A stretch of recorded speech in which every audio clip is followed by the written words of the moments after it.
Why is society overly feminized? Well, I didn't ever say that society was overly feminized. So if we're going to discuss my views, we should use my actual word. What is the purpose precisely? I am quoting things that you said. Why? What is it that you're trying to establish? Because you said them. I thought we were talking about masculinity. We are. No, we're not. Yes, we are. How are we talking about masculinity? Because I'm asking you what you think of men and of women. Basically what you've been trying to do, I would say, for the last 15 minutes is put me into a sequence of corners by accusing me of various forms of misbehavior.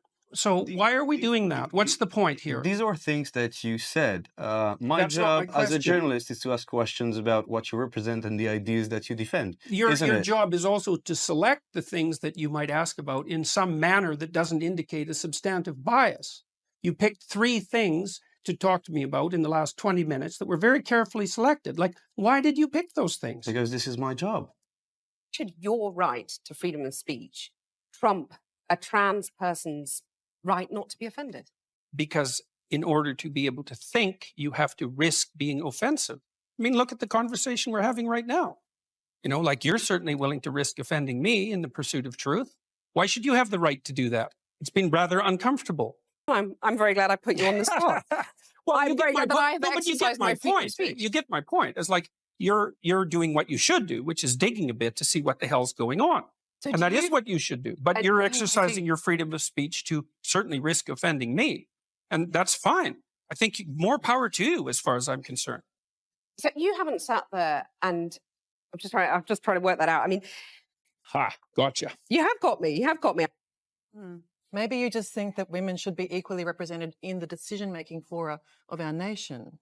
Maybe that's really just about having proper equality in a body that's meant to be representative. Well, I do believe that women should have... I don't understand your question, I guess. I guess you don't. That's pretty obvious, unfortunately. Well, how about if you phrase it more clearly instead of just insulting me? Look at it this way. Let's talk about quotas for a minute. So there's a very wide array of jobs that are fundamentally done by men. So, for example, Member of Parliament, 99.9% of bricklayers. Stop sledging you now, I promise. I'm happy to give my minute to Jordan. 99.9% of bricklayers are men. Should we have quotas for women? Is bricklaying representative democracy? That has nothing to do with the question. The question is if there's evidence of structural inequality and oppression because women aren't precisely represented at 50% in all professions at all levels, then why don't we have a conversation about having women represented in all professions at all levels? Why do we talk about the C-suite, for example? Why do we talk about politics and positions of power? Why don't we talk about it across the board? Okay, so that's my idea of the patriarchy, which is a system of male dominance of society. Yeah, but that's not my sense of the patriarchy. So what's yours? Well, in what sense is our society male-dominated? The fact that the vast majority of wealth is owned by men, the vast majority of capital is owned by men. Women do more unpaid labor. A very tiny proportion of men, and a huge proportion of people who are seriously disaffected are men. Most people in prison are men. Most people who are on the street are men. Most victims of violent crime are men. Most people who commit suicide are men. Most people who die in wars are men. People who do worse in school are men. It's like, where's the dominance here precisely? What you're doing is you're taking a tiny substrata of hyper-successful men and using that to represent the entire structure of Western society. There's nothing about that that's vaguely appropriate. But I could say equally well that most rape victims are women. You know, terrible things happen to people of both sexes. And you could say that with perfect utility, but that doesn't provide any evidence for the existence of a male-dominated patriarchy. Well, it just means that terrible things happen to both genders, which they certainly do. But there are almost no women who rape men, for example. So that is an asymmetry there in sexual violence. Well, yes, there's an asymmetry in all sorts of places, but that doesn't mean that Western culture is a male-dominated patriarchy. The fact that there are asymmetries has nothing to do with your basic argument.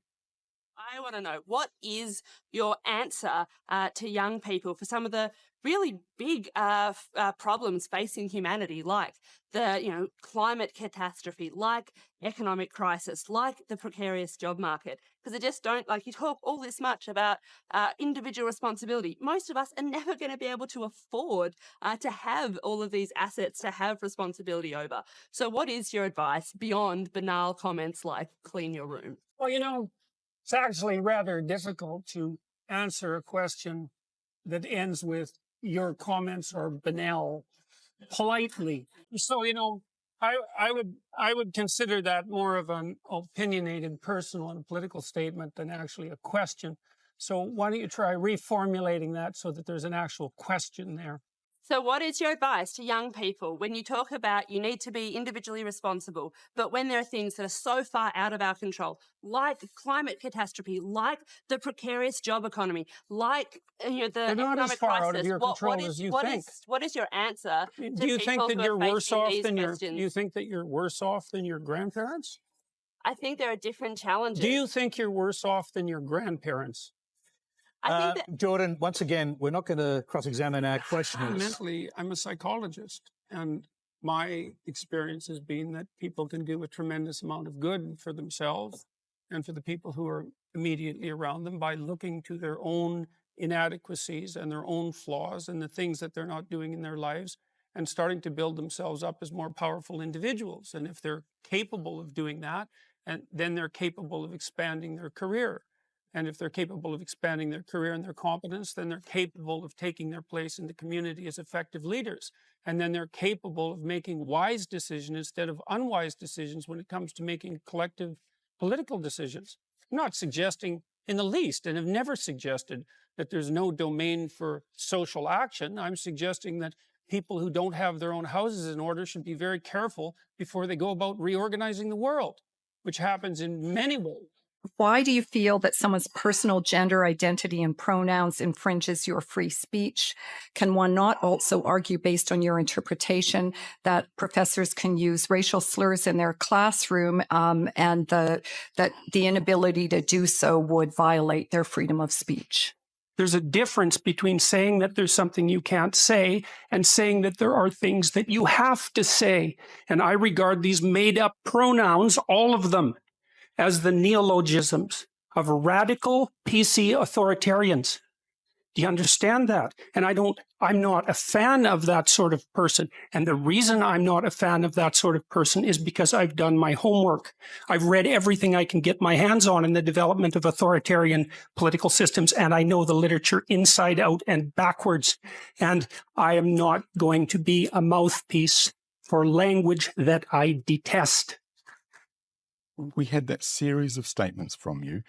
Speaking clearly is one of your 12 rules. And I wonder why it is that in a situation like that and in many other situations, what actually happens is that you sow confusion. I don't sow confusion. The journalists that interview me sow confusion. Well, the woman who wrote the New York Times article. That you get misinterpreted in your views so often? With her, it was absolutely clear. I spent 2 days with her, and we spent 30 seconds talking about enforced monogamy, and she's a very smart woman, and she knew exactly what I meant and chose to make that the centerpiece of the article for I would say, to attract attention in a way that was completely inappropriate. But you know, it's not just the journalists from the New York Times. You know that this happens over and over and over. That's because the journalists read each other's journalism, and they don't read the books, and they don't watch what I'm saying. Never with you. The fault is... Well, no, the fault is sometimes with me. I mean, it's not like I always say everything perfectly. But there's no, it's getting dull to read the journalistic accounts because they're just mirror images of everything that's been written over the last year and a half. And the same old things. There's 10 epithets that are generally thrown at me, every one that you can possibly think of. And people have gone over everything I've said to my students for the last 30 years, almost all of which is recorded, and found absolutely no evidence for any of that, even once. I would say that there is a lot online of journalists actually trying to interview seriously, trying to get towards a proper understanding. And that, what you just said to me, is a very common thing you say. I've been over the evidence. There is no evidence anywhere. It isn't just me that's been over the evidence. It's people that have been trying to take me out who've been over the evidence and have not been able to find any. I do stand by my original statement, though, that there's a brand of more radical feminism that that insists that our culture is best characterized as an oppressive patriarchy. And I think that, first of all, that's an appalling sociological doctrine. And I think it has very negative psychological effects. And they won't be limited to men, because if it's true that there's something toxic, let's say, about masculinity per se, what that will inevitably mean is that as women adopt more masculine roles, traditionally, what is that toxicity somehow going to go away? But that's a straw man, because no one says there's anything toxic about masculinity per se. What do you mean no one says that? The term exists. No, how is that a straw man? Well, where did the term come from? It's a phrase that's used about forms of masculinity that are harmful to men and women. It's not about masculinity per se. You must know that. I read the American Psychological Association guidelines for the treatment of boys and men, and I know perfectly well that this is no straw man. Why do you think it is that so much of what you say is so very popular with the alt-right? It isn't. And you don't have any evidence for that at all. Any more than the evidence that alt-right people watch this show. Neonite website, Savior of Western Civilization. Oh, well, that was all taken apart today by a number of Jewish publications, by the way, showing that, first of all, that was all satirical commentary on the part of the alt-right, directed at taking me down, for example. And there was an alt-right article yesterday published saying that I was a Jewish stooge and shill. So this is absolute nonsense, and I don't appeal primarily to the alt-right. There's no evidence for that at all. It's the proclivity. I never said primarily, Jordan. What I'm interested in is why you think that you get the reaction that you do from the alt-right. Looking at the Cathy Newman documentary. What reaction? Interview.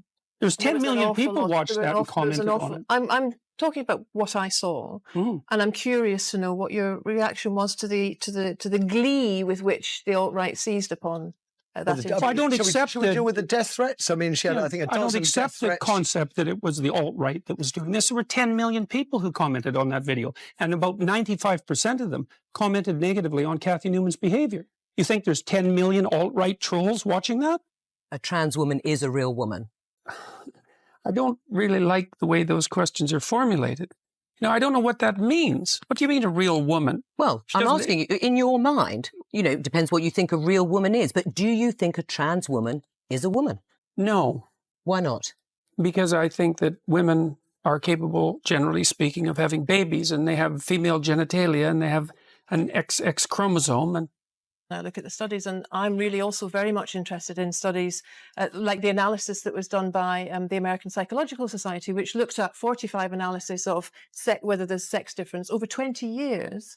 And its conclusion was that men and women are basically alike in terms of personality, in terms of cognitive ability, in terms of leadership. But what it did find was that media depictions of men and women as fundamentally different perpetuate misconceptions, as does workplace. Men and women actually are more the same than they are different. But the issue is that small differences at the population level can turn into very large differences at the extreme. So, for example, men and women are broadly similar with regards to aggression, although men tilt a little bit more towards aggression. So that if you picked a random person out of the population, male and female, and you guessed that the male was more aggressive, you'd be right 60% of the time. But if you take the 1 in 100 most aggressive people, they're all male. And that's why the overwhelming proportion of people who are in prisons are male. Now, do you want to equalize that, just out of curiosity? What about bricklayers? They're 99% male. And we've got about 3/4 of the population now in universities in the humanities and social sciences are female. Yeah. Are we going to equalize that? And men work longer hours. They work more dangerous jobs. They're more likely to move. They're more likely to work outside. They're more likely to participate in jobs in the STEM fields that are scalable. They make more money for those reasons. And that's all hidden under the idea that the reason that men and women make different amounts of money is because of their gender. It's a very simplistic analysis.